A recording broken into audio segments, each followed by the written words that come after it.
Bruno, bonjour. Bonjour. Alors, vous êtes gérant de Gemway Equity et spécialiste reconnu des marchés émergents. Ça fait plus de 25 ans que vous les suivez, n'est-ce pas, Bruno? C'est ça, oui, c'est ça. Alors, tout se passe bien du côté de Gemway Equity. Vous avez 700 millions d'euros d'encours maintenant? Au total, ouais, entre Gem Equity et Gem Asia, nos deux fonds, près de 700 millions d'euros. Ouais. Après 5 ans d'existence.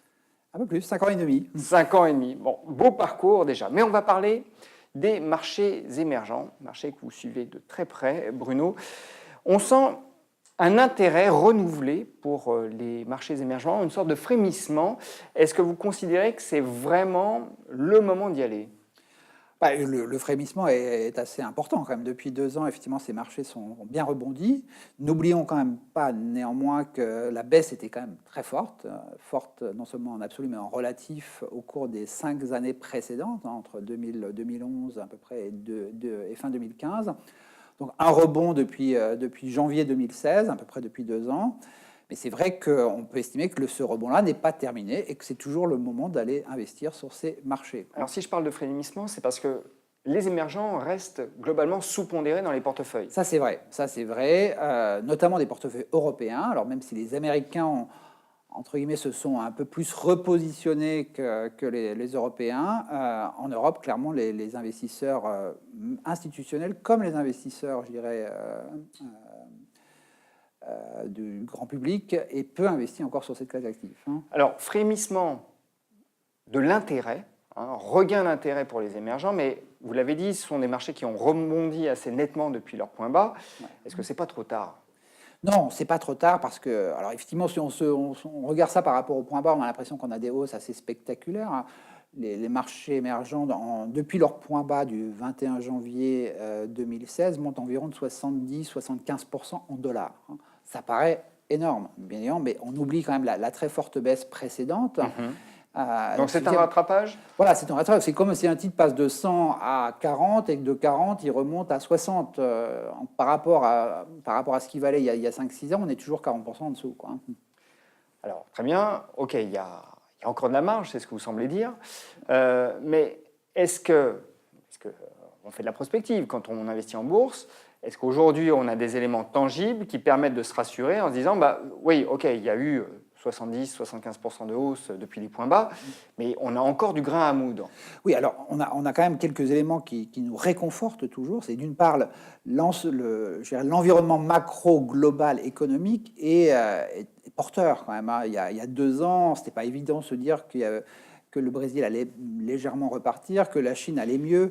Il y avait tellement d'incertitudes il y a 2 ans qui justifient ce point bas. Aujourd'hui, on est quand même plus à l'aise sur beaucoup de pays au niveau macroéconomique, y compris en Europe. Donc c'est cette reprise mondiale synchronisée clairement, elle est soutient pour vous les émergents et l'activité pour les actifs. N'oublions pas que notamment les pays asiatiques, quand même, ce sont de grands exportateurs dans la technologie et qui bénéficient indéniablement de cette reprise synchrone. Mais OK, la croissance c'est une chose, les progressions de chiffre d'affaires une autre. Ce qui intéresse tout de même les boursiers, ce sont les bénéfices. Et on sait que dans les émergents, parfois, ça ne coïncide pas. Hein. Progression de chiffre d'affaires et croissance des bénéfices ne font pas toujours bon ménage. Absolument, on l'a vu en Chine, dans les années entre 2000 et 2010, ce n'était pas forcément corrélé. Quoi. Donc je suis bien d'accord avec vous, il faut faire quand même très attention à ça. Et pas simplement aux bénéfices annoncés, mais bien sûr aux prévisions, aux anticipations. Les anticipations, c'est assez simple. Entre 2010 et 2015, n'ont pas cessé d'être trop élevées. En d'autres termes, les résultats qui sortaient étaient moins bons que prévus. Ce qui est bien un environnement quand même pas très porteur. Quoi. Or, c'est vrai que depuis 2 ans, c'est un peu le contraire ce qui se passe. C'est-à-dire 2016, déjà, on a commencé à avoir de légères révisions à la hausse au vu des bénéfices annoncés. 2017 s'est confirmé là-dessus. Et visiblement, 2018, pour le moment, ne dément pas cette reprise, en tout cas. Donc, on est toujours un peu sur des analystes ou des prévisions qui sont en deçà un petit peu de la réalité. Et ça, je trouve que c'est très porteur. Bien évidemment, il y a un moment donné où ça s'arrêtera, quoi. Et ce sera quelque part dans le futur, on ne sait pas trop exactement quand. Est-ce que l'un des facteurs de soutien principaux, majeurs des émergents, ce ne sont pas les flux? Puisqu'on a parlé de sous-pondération dans les portefeuilles, avec cet environnement macro qui est tout de même plutôt porteur, ces bénéfices qui sont toujours bien orientés pour le moment et qui correspondent aux attentes, voire sont même légèrement supérieurs. Est-ce qu'on n'a pas un potentiel de flux vers les marchés émergents? Alors si, pour moi, ça reste clair. Hein. Clairement, je trouve que les flux qu'on a vus des pays développés d'Europe, des États-Unis, du Japon, dans une moindre mesure, vers les actions émergentes, sont importants l'année dernière, plus de presque 90 milliards de dollars qui sont rentrés dans la classe émergente. Mais 90 milliards, est-ce que c'est beaucoup? En fait, il ne faut quand même pas oublier que sur les 4 années précédentes, il y a eu 150 milliards de dollars qui sont sortis. Hein, donc les Américains, les Européens ont vendu quand même. Donc on n'a pas encore comblé le vide. Voilà, on n'a pas comblé le vide. Et par ailleurs, un point quand même important, c'est on parle en dollars absolus, quoi. Mais tout ça, c'est plutôt en pourcentage qu'il faut le regarder quelque part.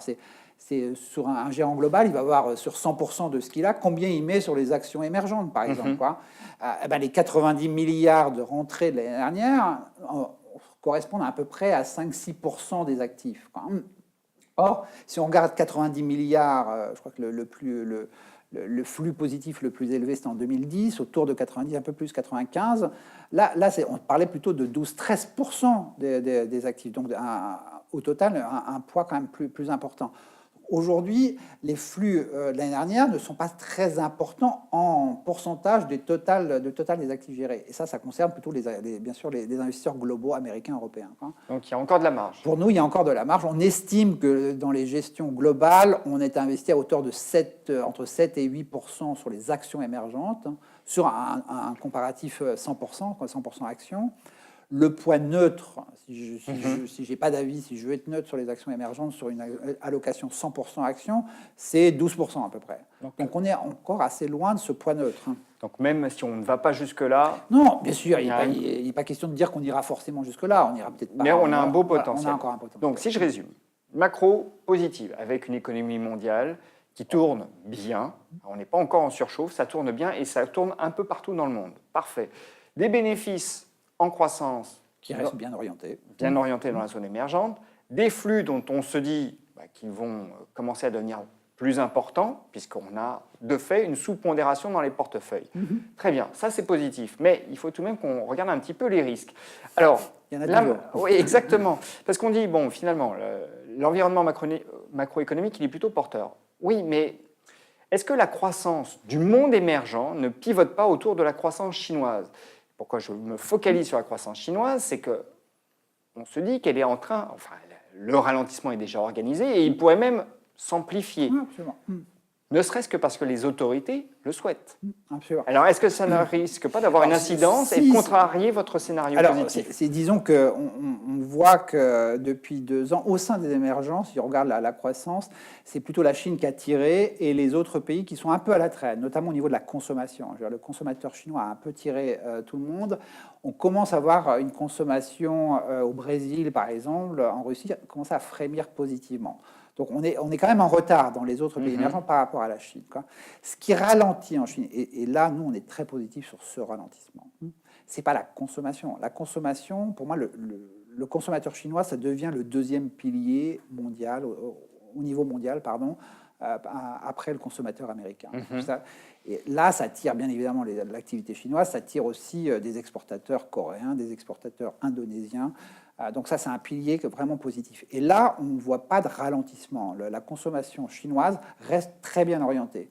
En revanche, sur l'aspect industriel, l'aspect investissement, l'aspect immobilier, là, on voit pour un certain nombre de raisons du ralentissement qui est pour nous positif parce qu'il y a beaucoup de capacités excédentaires en Chine, que ce soit dans le minerai de fer, dans le fer, le charbon, l'acier, le ciment. On a trop de capacités. On a fait de la croissance trop forte qui a détruit de la valeur.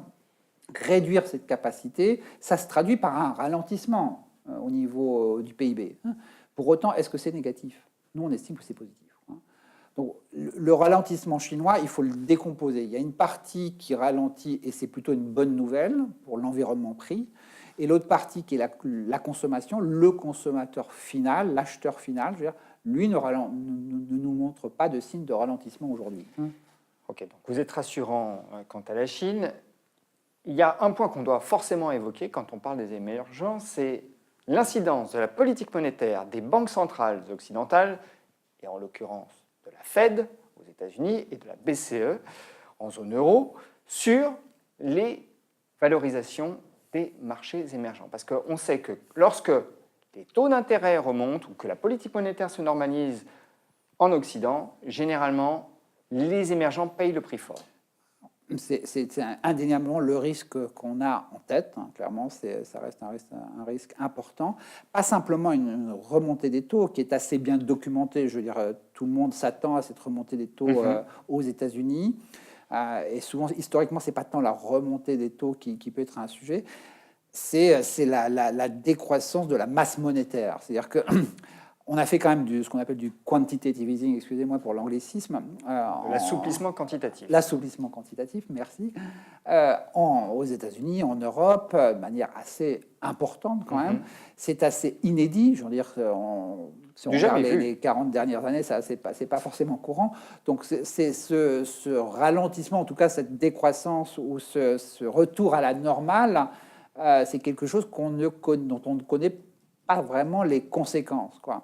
Et là, sans quoi c'est un risque. C'est un risque important pour l'ensemble des marchés boursiers, et y compris les marchés émergents, et notamment, bien sûr, les titres les plus emblématiques, peut-être ceux qui ont le mieux marché l'année dernière, sont sans doute peuvent subir ce risque, à mon avis, de manière plus importante. Vous attendez donc à plus de volatilité, parce qu'on va s'interroger justement sur l'évolution de cette politique monétaire. Vous attendez à plus de mouvements, de variations sur les marchés émergents, en particulier en 2018 ? Je crois que c'est un élément à prendre en compte, absolument. Je pense que la conséquence de cette incertitude doit se traduire par plus de volatilité, quoi. Pour autant, ce n'est pas forcément quelque chose dont il faut être totalement... en avoir peur de manière trop importante. Hein. Il ne faut pas être absent. Non, mais il faut y être prêt. Mais voilà, il faut être préparé à ce genre de choses. La volatilité au niveau global est quand même très basse aujourd'hui. Donc, qu'elle remonte un petit peu, ce serait pas forcément inattendu. Hein.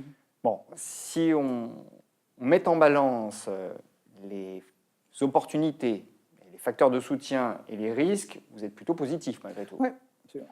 Quel potentiel pour les marchés émergents ? Question difficile, hein, je le sais bien, mais je vous la pose tout de même. C'est 15,83, c'est ça? C'est précis au moins. C'est précis. Difficile, bien sûr, à dire quel est le potentiel. Parce que là, on a repris 70-75% par rapport voilà, si on regarde ce qui s'est passé au cours des 40 dernières années, on peut analyser 5 ou 6 bull market, hein, et qu'on regarde entre le plus bas et le plus haut, la moyenne des hausses, c'est autour de 220% dans les marchés haussiers. Voilà, marché haussier, pardon. 220% en dollars. Et ça dure en moyenne 42 mois, je crois, à peu près. D'accord. Donc, disons, pour simplifier, 200% sur presque 4 ans. Hein. Ça, c'est le tarif moyen, quoi. Aujourd'hui, et clairement, on est dans un bull market, c'est la définition quand même, hein, parce que depuis janvier 2016, ça fait 2 ans, presque jour pour jour, hein, on a monté de 75% environ en dollars. Donc, si je regarde ce qui s'est passé dans le passé, clairement, on a encore du potentiel pour les 2 prochaines années ou les 18 prochains mois. Donc, c'est ce cadre qu'il faut avoir. Ce qu'on observe également quand on regarde ces différents bull markets, c'est effectivement la fin du bull market se traduit aussi par plus de volatilité, hein, chose qu'on attend également peut-être cette année ou l'année prochaine. Donc, vous dites qu'il y a encore du potentiel. Je pense qu'on peut monter d'autant de ce qu'on a fait depuis le plus bas de 2016 sur les 18 à 24 prochains mois. Ok, donc c'est en effet plutôt alléchant. Bon, on verra si les choses tournent aussi positivement. Bruno, merci. Merci.